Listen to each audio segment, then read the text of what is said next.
It's the people piece. It's how many people can you attract? How many people can you align? How carefully and how clearly can you articulate the value proposition of your business? Meaning not just the difference between you and a competitor, but the difference between you and doing nothing. Trying to reach my goals, got no time for mistakes. Yeah, I'm standing on business, need a big safe. Suited up, got the blueprint in the briefcase. It's go time on the grind, these are big stakes. Broadcasting from the franchise Sidekick studio, welcome to the Sidekick Life. Get ready for stories of passion, problem solvings, and success from those living life on their terms. All right, super excited to have one of my favorite people, mentor, friend, someone I've looked up to, someone I want to be like, just so many things I don't even know how to say it all. Jeff Dudan here with us. Jeff, welcome to the show. Happy to have you.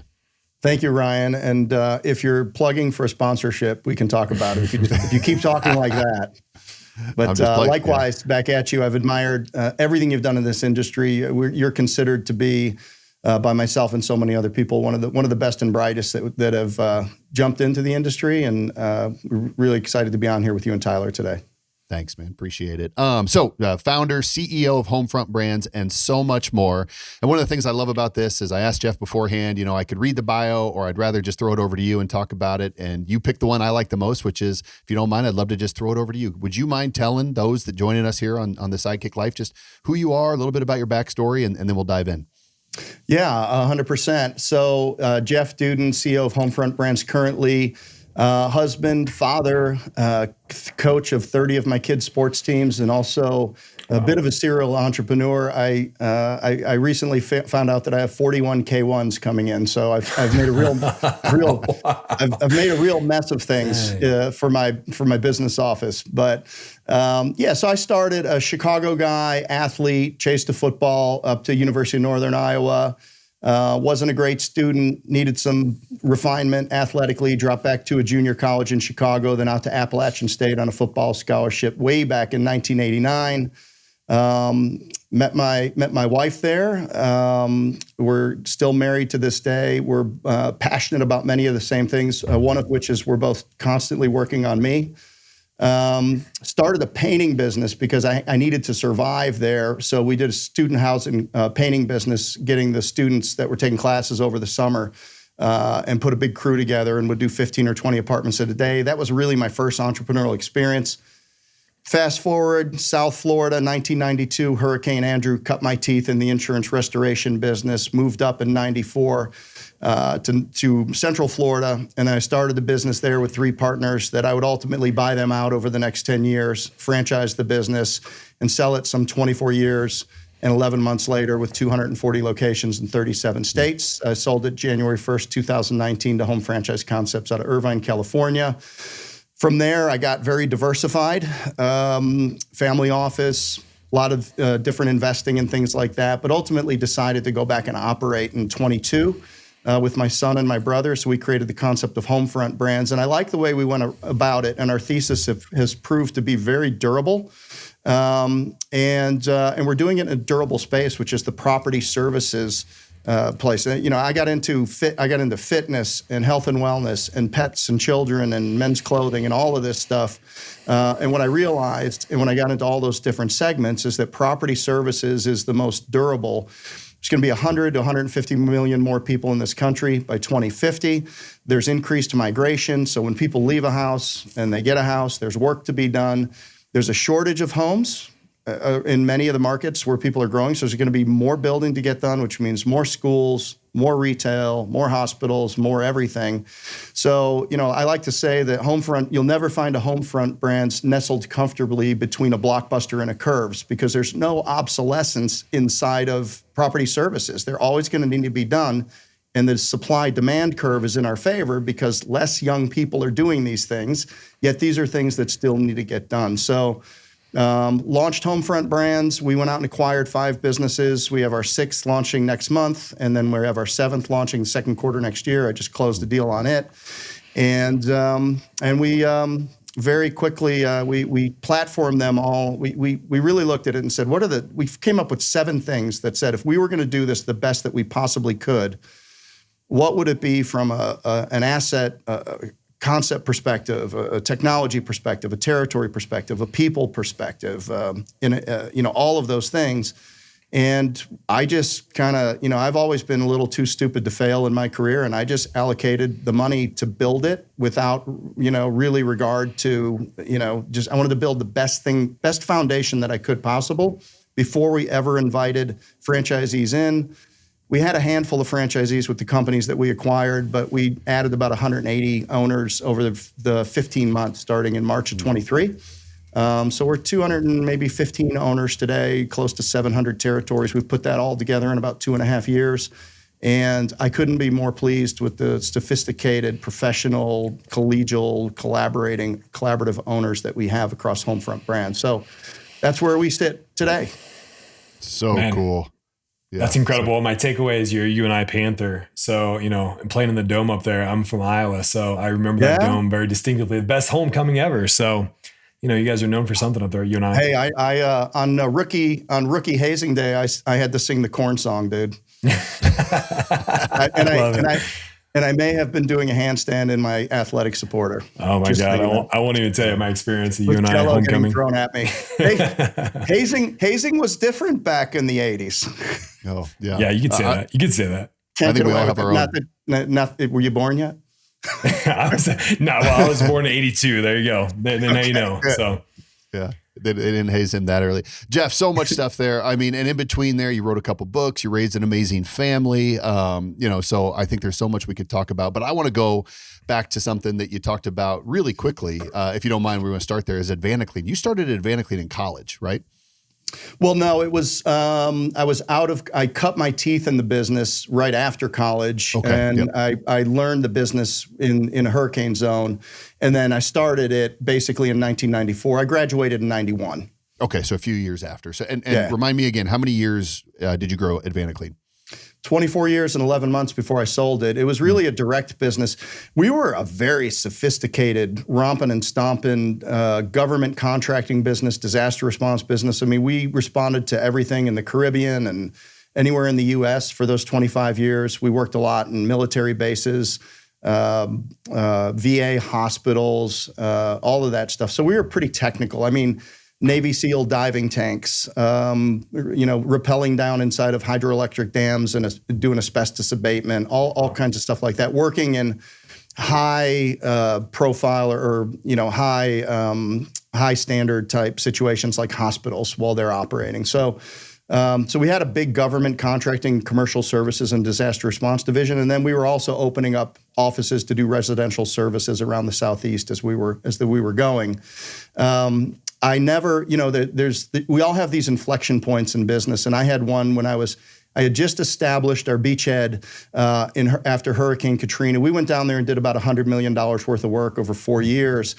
And I was driving back in the middle of the night to return a rented RV because we were like a military thing, right? So we had campers, we had diesel tanks and pickup trucks, we had generators on wheels, semi-trucks with equipment, we had all that stuff. And so we would go in and set up a camp and really, because we needed food, water, power, all the stuff for our people. And I was driving home after setting that up, and I realized I was missing my oldest son's first football season. So I was driving through the night to try to get home to make that game. And it just hit me in the middle of the night. I said, history's repeating itself. Look, I didn't go to 3 colleges because I was valedictorian. I mean, it was, I got a perfectly good 4-year degree in 5.5 years. And if you added up my GPA in high school, it was a 4.0, but that was like 2.5 semesters added together. So, it just hit me in the middle of the night. I said, I'm home less and less. I'm in California. I'm in Hawaii. I'm in these disasters. I've got 3 small kids at the time. I made the decision that I was going to sell all of my company stores under the franchise model and commit to franchising because I had tried to get it going since 2000, but because I had one partner left and he wasn't on board with it, I really couldn't get movement on it. And we weren't focusing on it. And, Jerry Seinfeld said it best, like a lack of focus leads to a lack of greatness. So I said, if I burn the boats and I sell Orlando, Greenville, Spartanburg, South Carolina, Columbia, South Carolina, and Charlotte under a franchise model, now I'm a franchisor, and I'm going to have to figure out how to be a great franchisor. So that's what I did.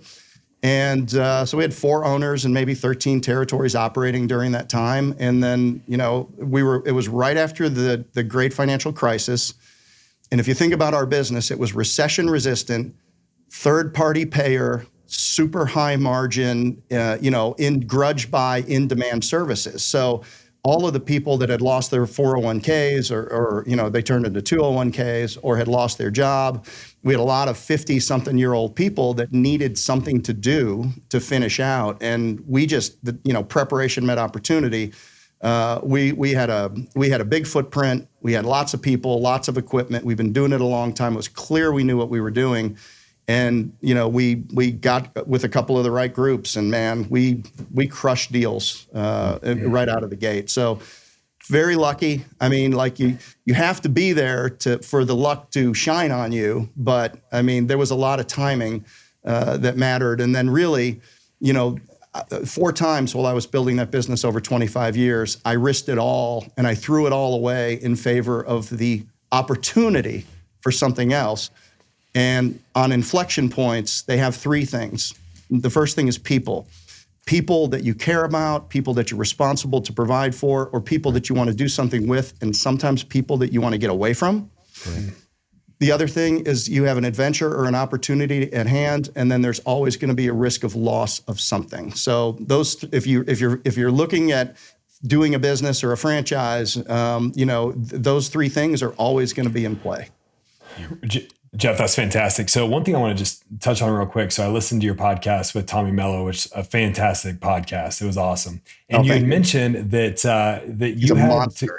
It was unbelievable. I mean, I've listened to him before, but that was an exceptional podcast. You guys just flowed really well. So I was thinking about, what you said there. You said that you had to buy out your partners. And I don't know if that was during this time frame or not, but you said you risked it all a couple of times. I'm not sure if that was one of the times. But you said you had to go, and this is a good friend of yours or somebody that you respected a lot, and you had to do a buyout essentially at that time. Maybe touch on that a little bit. Yeah, it was really interesting. The guy, he was one of my mentors. 2 of the partners were about 11 or 12 years older than us, and this was just a great man. I learned so much of my business acumen from him. And by the way, I did a post recently that I thought young people, and when they're first starting their careers out, would really do good to be in the office around mentors. Like, I learned all of my business practices, how to deliver things from this man. But, when he was my last partner, the other 2 had been bought out. It had been hard, but he was manic depressive, but he was also a Mensa genius, which is a really dangerous combination. And as we were evolving in North Carolina, and we were building the brand, and we were pursuing the franchising, and we were leading all of the work, he was trying to keep up with those changes. He was a traditional contractor type guy. Yeah. And ultimately what happened is the stress of running that operation on his own. When I saw him, like, he had lost 30 or 40 pounds and he wasn't looking good. So he was just really struggling with it. And 3 hurricanes crisscrossed Florida in 2004. And we did, $4 million worth of water damage in like 90 days. And it allowed me to have cash to be able to buy him out at the time. We hired kind of a mediator to do it, and it was unbelievable. The guy says, I've never been part of a negotiation where the buyer was trying to give the seller more money, and the seller was telling him, no, it wasn't worth that much. It needs to be less. So it was an inverse negotiation because we cared about each other. And he also knew that I was taking on about $4 million of debt. Yep. So here's me buying the bones of a franchise business with 0 franchises in it, a name, a trademark, and this very large construction company and restoration remediation company. But, we had so much money out on the streets in that hurricane. We had a lot of, I had surety bonds that, if you don't know what a surety bond, it's like they will come and take your wife, your kids, your house, your everything if you fail on a government contract, even if it's not your fault. And I think a lot of the stress of the size the business had become stressed him out to the point where it really wasn't tenable for him.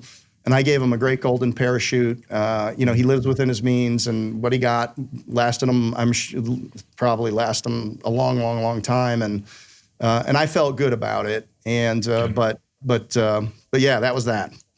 Yeah, it's tough. Yeah, it doesn't surprise me knowing you, Jeff, that you had one of the unique negotiations there where you were trying to give them more. I mean, everybody that I've ever heard you do business with always turns out really well. And by the way, I love the grinded out, gritty, got to figure it out, 14 cities, on my last dollar stories, especially looking back and seeing what you did with it. So good for you on that. But here's the part that I was super interested in. So started this business young, changed lots of lives, did good things. And then 24 years later, you're what, probably early 40s when this happens. I was 50 when I sold it. 50. Okay. So 50 years old, you sell your baby, right? The thing that you grew for your entire professional life. And by the way, you and I were going through it, I think at a very similar time. So I sold mine in 2015. What year did you sell yours? 2019.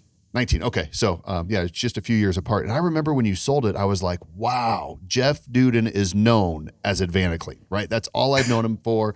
Great reputation, all that he's done. And then, like you said, you dabbled in several other things in transition, but talk to us a little bit about the transition. Because I know when I went through it for the first time, I had a little bit of an emotional breakdown. Like that's all I knew. It was my identity. I didn't know what to do next. I got some great advice to take me into it. Talk a little bit about your transition emotionally, physically, and then how you landed on what you're doing now. If there's going to be a transition, you can do well to prepare for it. Anecdotal. We're a horse family, right? So we still have a little farm we own because we got horses that just won't die, man. We got two that are in their mid-30s, and we lost one. We lost one that was 27 a couple months ago. But it was a horse that we birthed, we bred, and we had that horse born in our stall on our property. And but my wife had been preparing for it with the vet. What's it going to be like? They all along. So the day we knew it was coming, so the day that it happened, you're prepared for it. I prepared to sell my business by finding bigger rooms to get in. If I hadn't joined Vistage in 2009 and met my coach, Dave Zierfoss, I don't think I would have had the success that we've had, because he built Husqvarna North America from 29 million to 530 million over 18 years as a dealership model. So he was the perfect coach for me in how to do that. And then I joined a group called YPO, Young Presidents Organization. And as I got into that and I started really investing my time in bigger rooms, I realized that there was hardly anybody in that group that hadn't sold a business. And they were fine. And I had to see for myself what it looked like after. And it's so interesting. I get calls now. I'm shocked at the calls that I get from people that sometimes don't know that well, that say, I've been approached to sell my business. I'm thinking about it. Tell me how to think about this. And, and like, if you can give people visibility into what it looks like after, then it's going to be like this is the opportunities that you're going to have. This is how, this is the paths that people might take on it. And, for me though, since I started the business so young, I did have a lot of my identity wrapped up in the role. And I think as we mature as business people, we understand the importance of separating who you are really from what you've done. And the easiest way to do that is like, just look at a post where people, I'm a hospice doctor. What are the things that people care about in their last days of their life? It's not how much money they made or, let me read that Wall Street Journal article. They just want the people around them that, that they care about. And so, making sure that like you remain centered. I certainly don't take myself very seriously. I certainly don't lavish myself in the trappings of material things that really don't matter. And don't let the highs get too high. Don't let the lows get too low. There's life after the sale. You create optionality and things that you can do. But I think it took me a little bit while to get reorganized because I did have it comfortable. It's like if you lived in a house for 24 years, like what kind of crap is in the attic? I mean, my business office, I still have accounts I can't get into because it's my AdvantaClean email address, and they've stopped forwarding it to me.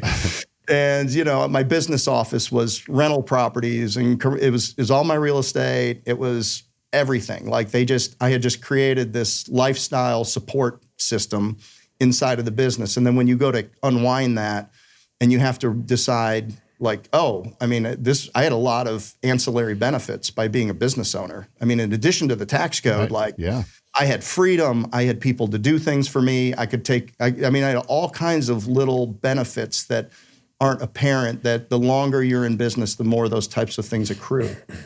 Yeah. Oh yeah. That's great. Oh, good. No, please, I was just going to relate. I remember when I started Fastlane, I'm like, who do I call to do this? I'm like, oh, it's me or Sidekick Tyler. I remember looking at you like, I'm not used to doing this from the beginning. So I could Who's going to run operations? I remember that. You're like, I'm not going to do it. I'm like, I'm not going to do it. So we had to figure that out. So, you mentioned a couple of times around like having people around you that you want to be around. One thing that I really respect about you, Jeff, is the fact your family's involved. And I think all of us have that like feeling of how cool it is when your family is involved. And I think Ryan and I have talked about that quite a bit. But you guys do it at scale. I know that the Zach's super involved. We talked to him quite a bit. Kind of talk about the challenges and also the upside of having your family involved around you so intimately. Look, man, here's my best advice. You don't hire family because they're family. You hire them because they're qualified for a role that you need, and don't create one. I've had great success with one cousin of my wife who has worked with me for probably 20 years. I've had great success with Zach, but he's a baller, man. My young son, Jackson, who's an engineering student at Virginia Tech, came into our podcast business and my little side media business, streamlined it. We cut so much cost out of it and setting up the Monday boards. He's got that engineering type mind, and it's stuff that I didn't have time to do, but he really worked with the team well. But like there's, for every family member that made it, there's two that didn't, and you had to let them go. I mean, it just, you can't run a business where you find places for lack of performance to take residence. I mean, the business is to be served by excellence. And, so yeah, I mean, I love it. I mean, I'm lucky to have Zach. I mean, I would put him up against any development officer or anybody. I mean, we did $20 million in franchise sales in 15 months. I mean, come on. And he built it. And now I gave him the blueprint. But what's interesting is, when I coached him in football and for many of the youngest years, I mean, he was the quarterback. So like we know how to work together. I mean, we would watch film, we would game plan. We have a long track record of working together and solving problems in high pressure situations. So it's kind of unique in terms of that. And you don't seem like the guy who would shy away from tough conversations. Am I correct?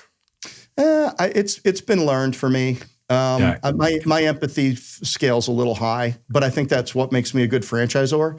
I mean, we never go to the contract. One of our values are cares, community, accountability, respect, excellence, and service, which is kind of a servant's heart, is that, you have to be in the pocket with franchisees, meaning the relationship has to have enough trust where they will be truthful with you about what the problem is in the business. Right? I mean, we have people that get divorced. We have people that have a relapse and have to go to rehab. We have people that have sick parents. So when a business is not performing and we see it in the data visualization dashboards and we're like, what's up? You just want to hear, well, it's slow, or, the whole market's slow, or whatever the excuse is. They're going to say, well, I've caught my salesperson stealing from me right under my nose, and they were diverting a bunch of work and getting kickbacks on it, and I had to let them go, and it's a real problem. And oh, by the way, my wife moved out. And it's like, okay, well now we can work with that problem. So, but look, the three greatest words that I'm going to give you a great example. So I do the first 2 hours of training with all of our franchise owners. And one of the things that I teach them is this concept. I say, hey, I'm not even going to do the joke. Rush to conflict. Rush to conflict. So rather than, look, your job as a business owner is to get the latency out of your business. And by latency, what I mean is from the moment that you understand that a decision has been made or an action needs to be taken, between the time that something happens, that is latency. You are not transacting in that time. You're kicking the can down the road. You're creating friction, which is going to create entropy. So if you can just rush to conflict. And so I had a situation, we had a franchisee for our designery concept that had a lease. And how do I put this since this is going to be out there? We had a misunderstanding around the legal of the franchisor document of the lease, whereas we didn't see a red line come back. So I assumed that there were no changes, but changes had been put in it, but there was no red line, which is kind of a courtesy. Right. Yeah. I sat on it for a couple of days because it wasn't in our DocuSign. I asked our legal people to do it. It just kind of wasn't handled the right way. And then ultimately what happened was there was an exchange that people weren't happy with. And this 30 million square foot landlord owner said, I'm pulling the lease from your franchisee.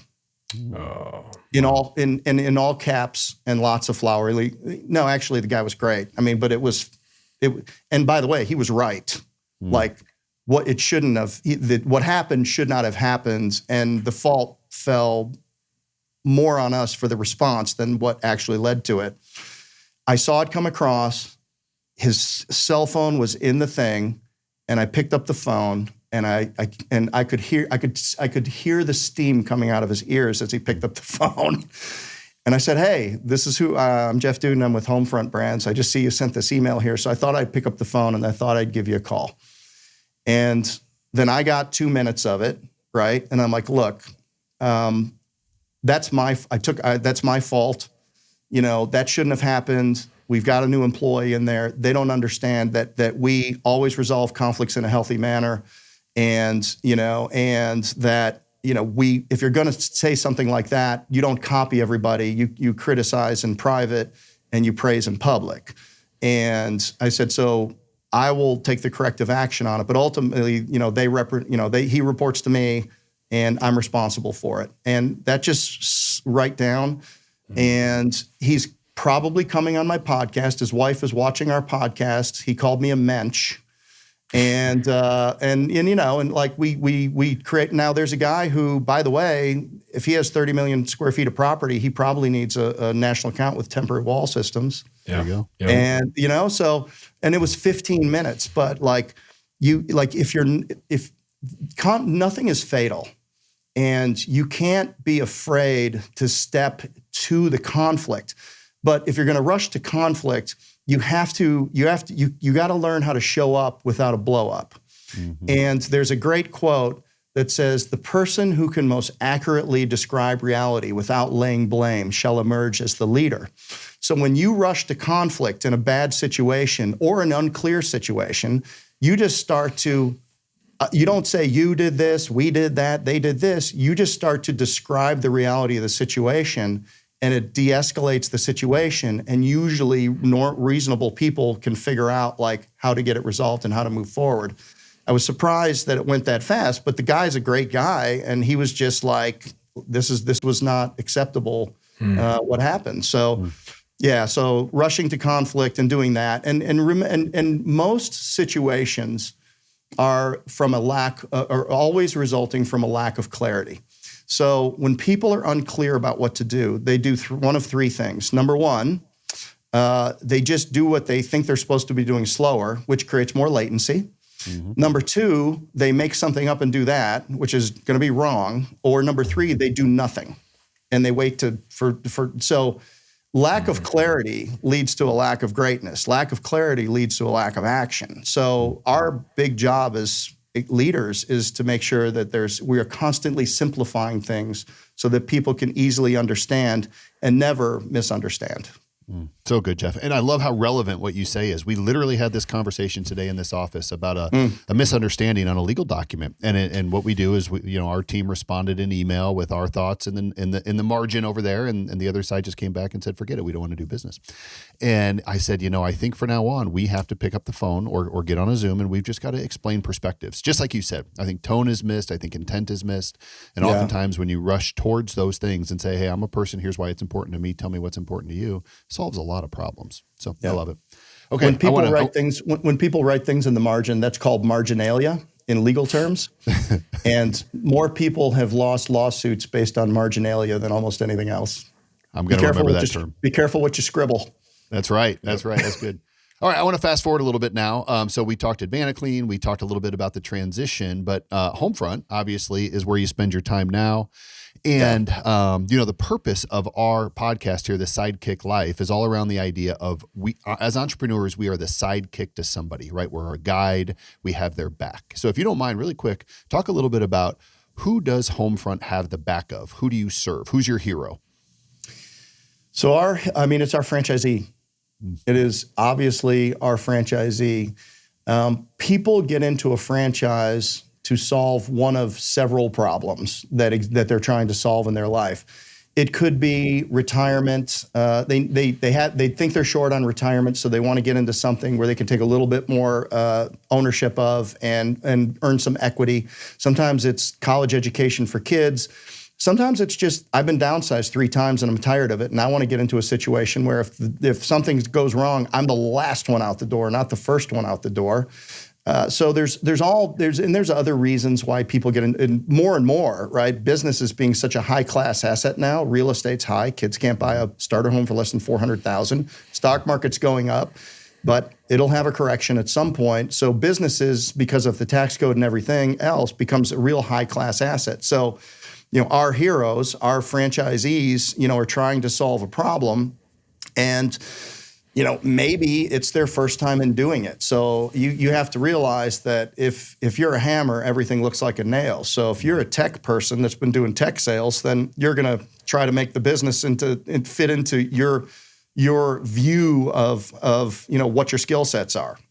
If you're an engineer, the first thing I'm going to get from you is a 7-page schematic on how we could more efficiently reorganize the truck. I got those in Advanclean. So, look, we're an adult learning organization. We're a lead generation organization. We run call centers, so we're a conversion organization. But at the end of the day, where the rubber meets the road is how does a franchise owner, first thing, how do they introduce themselves to the marketplace?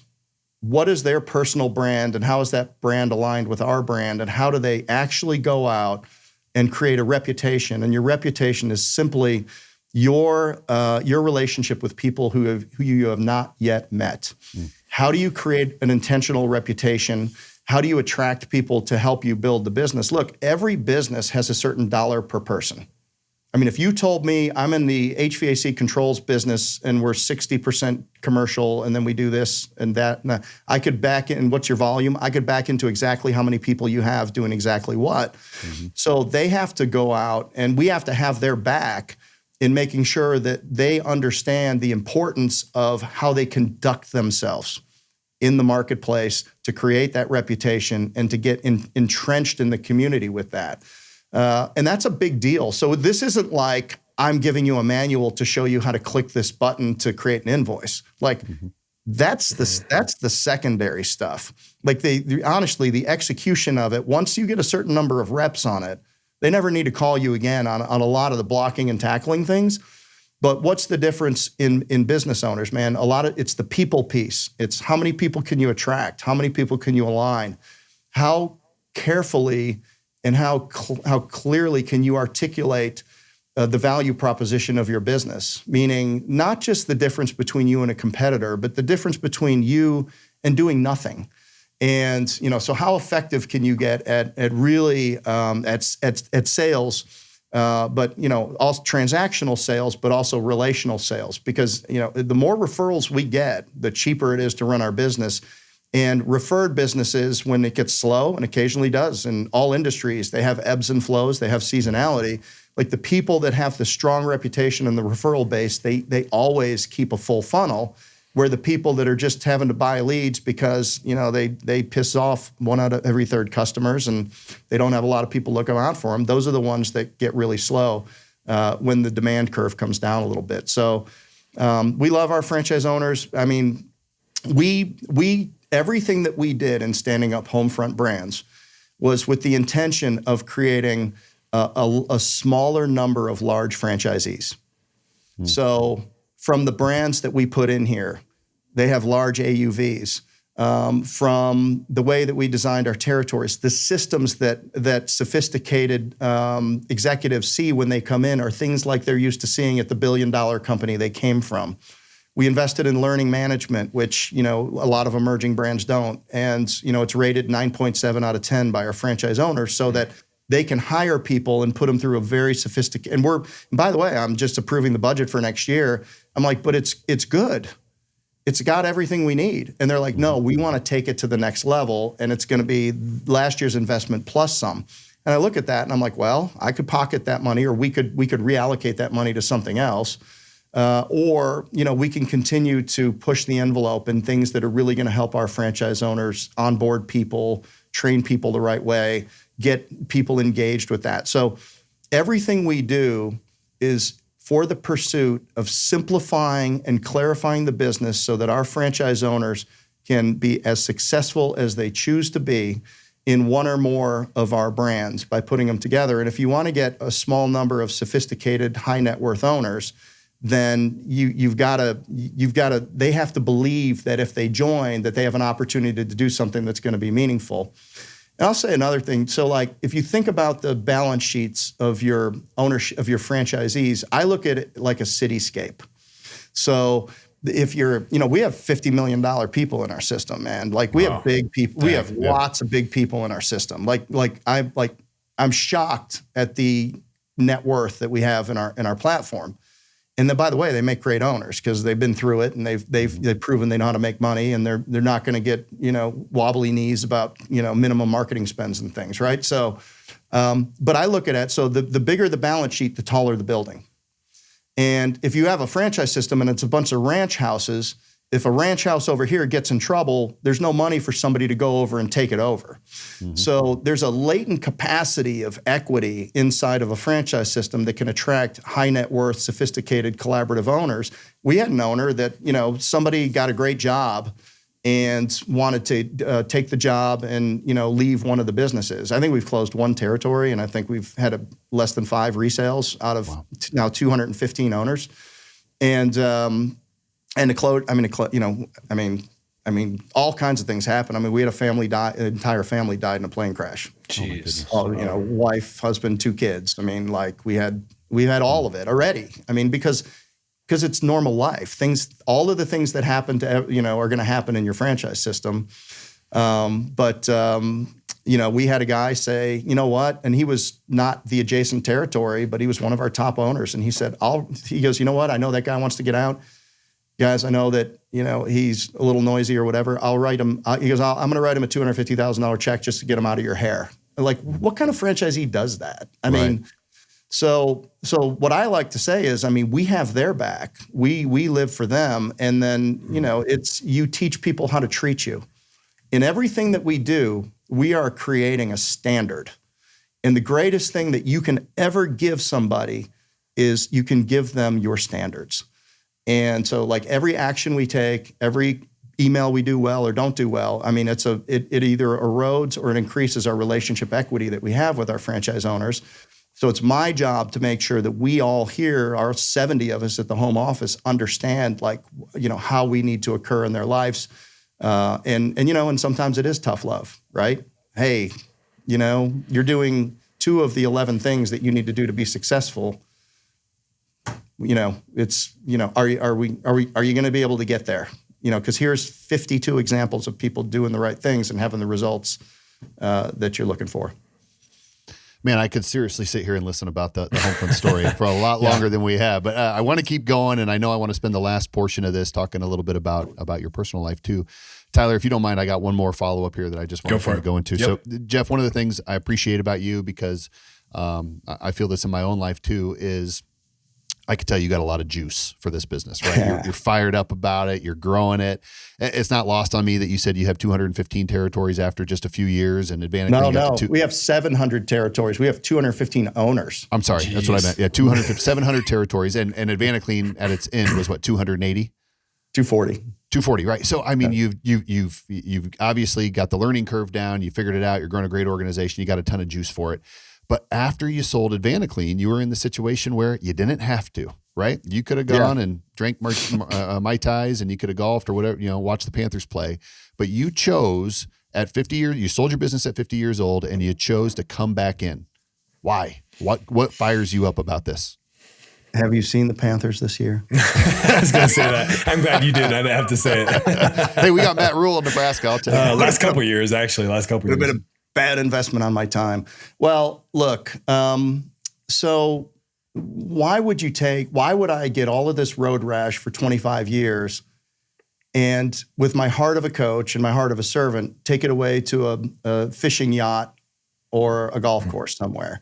It makes no sense. There's no impact. Like why would I do that? I also didn't want. I was young enough to where I didn't want to see my kids to see me doing nothing. Mm-hmm. I mean, that would have been a bad example. I wanted to, show them that you still get up, you still go to work. Let's not get drunk with our own success here. I mean, we splurged on a few things. I mean, sure, but at the end of the day, it all comes back to what do you? It's not really about the ultimate goal. It's about the path to get there and the progress that you're on. When I get to the end of like an era, so I got two books. One is called Hey Coach, and it was actually named because I coached youth football in the same league where Coach Joe Gibbs coached, and my kids are friends with his grandchildren, and the story goes that.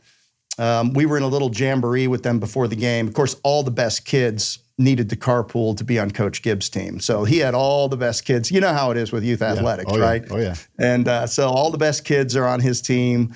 And, I take my kids or whatever. But so they crushed us in this jamboree. And I had a couple of my good kids out. Well, one thing in football, you take away what people want to do the best. And they were throwing the ball and stuff. So we put in a game plan where we were going to, I taught my kids how to jam the corners and knock their timing off. We had our good kids back. And so anyway, we ended up jumping out on them 14-0 in the first half. In the second half, it's Coach Gibbs. It's Joe. He's a Hall of Fame coach. There's going to be adjustments, right? So he makes these adjustments at halftime, and they've got us in the second half. I mean, it's 14-13. It's been all them. We got a minute and a half to go. We're backed up on our own 11. It's 4th and 4. And if I punt it to the fastest kid in the league, we have our linemen out there. They're not going to catch. It's over, right? I'm going to punt it to them.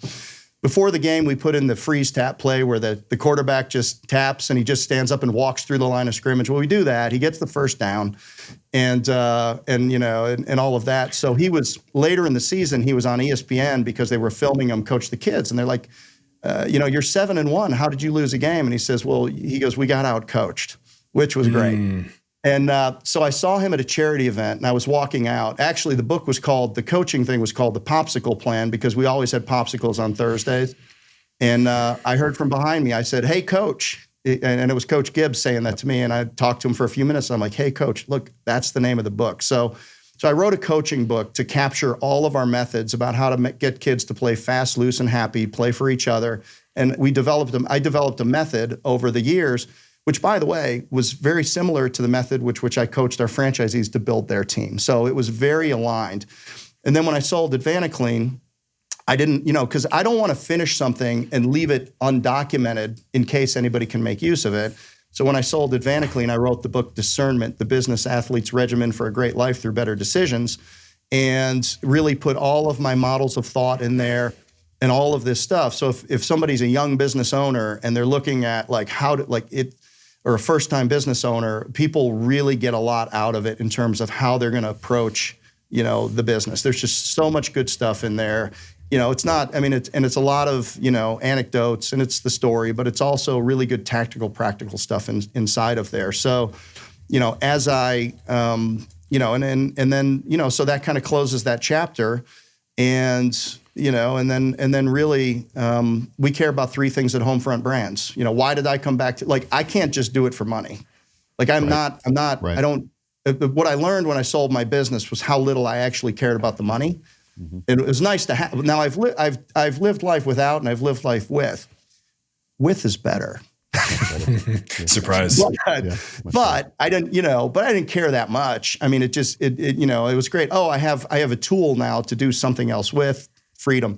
Right. So, but what I realized is I was sitting here in 21 and 22, and I was looking across the country at all the things that were going on. I said, business ownership is under attack. There is lots of stuff going on that has never gone on before. And, when countries lose their middle class and they lose their business ownership and they lose all the advantages that allow people to employ people and have businesses, you get Venezuela. I mean, it collapses in on itself. So number one, financial freedom, economic security for families on Main Street, USA, to create an asset that is theirs and theirs alone, that they don't have to worry about a pension or a 401k or, other things, that they can, if they choose to, they can create financial security for their families through a business. The other thing is children. We have a 2037 goal to give 1 million books to children. Look, we're partnered with Ben and Candy Carson and Carson Scholars Foundation. We're building 2 reading rooms right now in Title I schools where it's a safe place for kids to go. They can't afford the books, so we fill it up with books and chairs and all that kind of stuff for children. Because I believe that children are just as they're just as smart and they're just as capable as we are. They're just less experienced, man. Don't talk to kids like kids. Tell them the truth. Give them the opportunity. And then the other thing we care is about transitioning veterans. So we go dollar for dollar in Carson Scholars and on our Operation Homefront, which is a charity. It's not us. It's owned. It's set up by a general for the purpose of transitioning U.S. veterans. We were 70% patriotism in this country. We're down below 30% now. We're about 60% of where we need to be with our armed forces in terms of the volunteers that we need to fill those spots. And man, you get a college education. You get technical skills. I mean, you get all of this great stuff through the military, but it's just kind of fallen out of favor, lately. So I looked at I had to have I had to have a reason other than the money. And because of that, in setting up the platform, I've really been able to be very generous with a lot of people across the country in terms of participation, because I don't have to have it all, but I just need to know that I've got the best people that are committed to see it all the way through. And that if they do, that it will be meaningful for them, because a lot of people built companies for other people, but they didn't have participation. So they built this great company for other people and they didn't get that life-changing or life-stabilizing event. So I've given that opportunity to quite a few people here. And because of that, we have great continuity and we've been able to attract what I think is the best talent in the industry. That's awesome. So you got me hyped up for my 5-on-5 flag football coaching playoffs this weekend. So I'm stoked because I'm going to beat Joe Gibbs or something equivalent here in Fort Collins, Colorado. So that's an awesome story, by the way. So we're getting close on time. So do me a favor, because we see Homefront behind you. You've talked about Homefront, but at a high level, just run through your brands that are in Homefront, I think, for our listeners. And then go ahead and tell us, where do we find you, and kind of wrap this thing up here? Well, yeah, we have Ryan's got one more. No, it's okay. Do that. But I still want to get into the Sidekick Life part of this. I want to talk just about your personal life just a little, but go ahead and do that. And then we'll come back. All right. So Temporary Wall Systems is a B2B rentable containment model. Probably was probably our fastest growing brand. We probably only have 30, maybe 35 franchise owners left to place in that, and then we'll be sold out.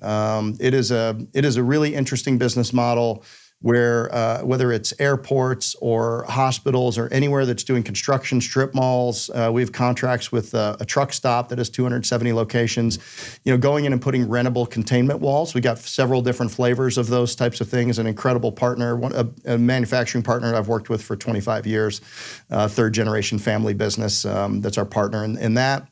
We have Designery Kitchen, Bath, and Closet, which is it's not at Class A, but it is a small and Apple Store-like retail location. We have teledesign inside of that, and it's a subcontractor install model. So owners upfit a showroom in their local community, and they do kitchen, bath, and closets. And it is flat-packed stuff that we assemble in a centralized facility. So it shows up at the job. So franchise owners don't have all this inventory to do. They don't have to assemble it. I mean, it's really a nice, businesses need to be simple. You can't give jet airplanes to franchisees, man, because only 99.2% of them can fly them, man. Businesses have to be good for people, simple to operate. Window Hero, exterior house washing, window cleaning, drones, man, 15-story drones. These are super cool. Yeah, they're awesome. We saw a video of them. They're so cool. Gutter cleaning, gutter guards, and also we do security film, not necessarily ballistic film, but security film and window tint. So a lot of multiple revenue streams there. Great business.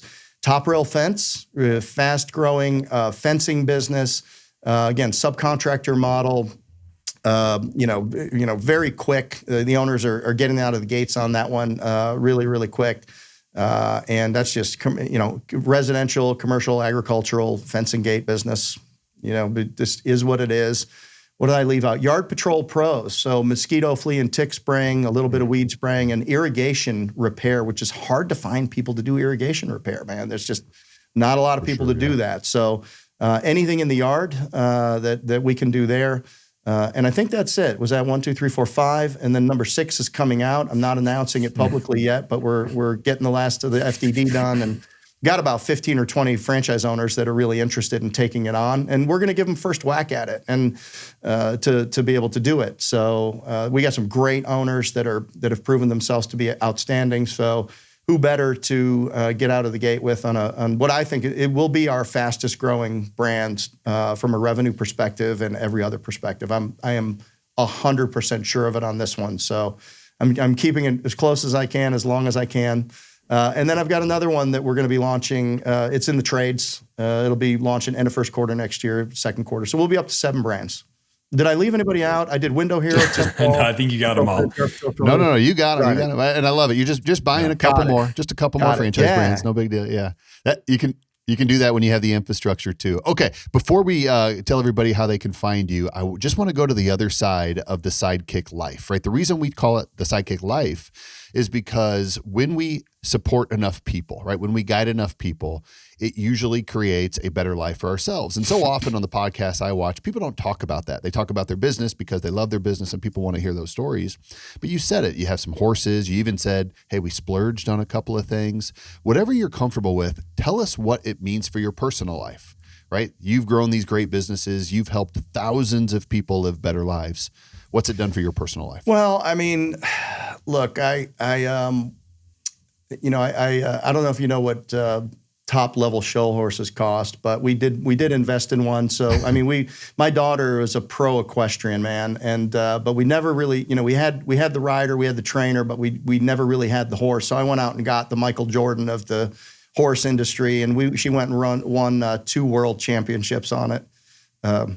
Yeah, that was really great. So that was one thing that we did. And, my wife and daughter do that together. It meant a lot for our whole family and all of that. We lived on this farm for 25 years. It was great. We raised our kids there. Kids need, somewhere to put their nose in the dirt and run around and all of that. But when COVID hit, and it was after I'd sold the business. So I said, well, somebody at the lake's going to have to sell a house. And sure enough, somebody at the lake had to sell a house, and it's hidden down. You can't even see it from the road. It's on a peninsula.